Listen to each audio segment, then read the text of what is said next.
Ces vaches font la fierté de ces bergers comme tantôt.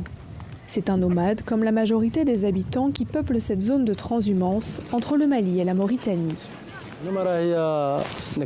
Les vaches, c'est tout ce qu'on a et ça fait partie de notre mode de vie. La richesse d'un homme, c'est ses vaches. On n'est pas lettré. Sans les animaux, on ne peut rien faire. S'ils disparaissent, on disparaît aussi. Mais depuis septembre 2023, les pâturages de ces troupeaux sont devenus le théâtre d'opérations militaires menées au Mali par l'armée malienne et les mercenaires russes Wagner, obligeant ces bergers à fuir vers la Mauritanie. Les Wagner sont arrivés trop vite. Tout le village a fui. On a entassé les femmes et les enfants dans des véhicules et nous, on est restés avec les animaux. On a mis 3 fois plus de temps car on devait se cacher sur le chemin. Pendant 3 semaines, il a fait le voyage à pied avec son troupeau. Mais une fois en Mauritanie, il a assisté impuissant à la mort d'une 50aine de ses vaches. Les animaux ont commencé à mourir car ils ont quitté les pâturages qu'ils connaissaient. Ici, ils sont tombés malades et c'est dû au changement de lieu. Contraints de laisser une partie de leur troupeau au Mali, certains nomades réfugiés ici font des allers-retours pour s'occuper de leurs animaux. Des trajets qu'ils effectuent au péril de leur vie.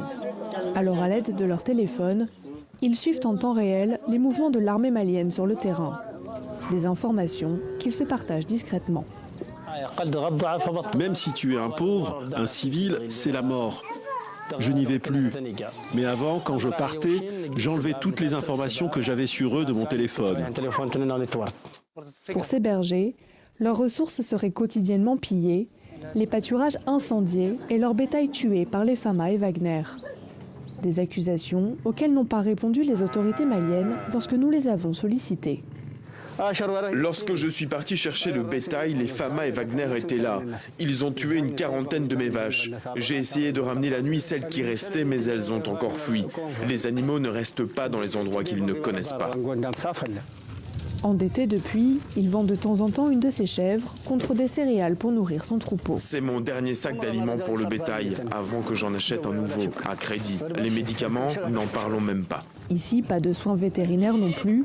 Lors de la dernière saison chaude, des centaines d'animaux ont péri.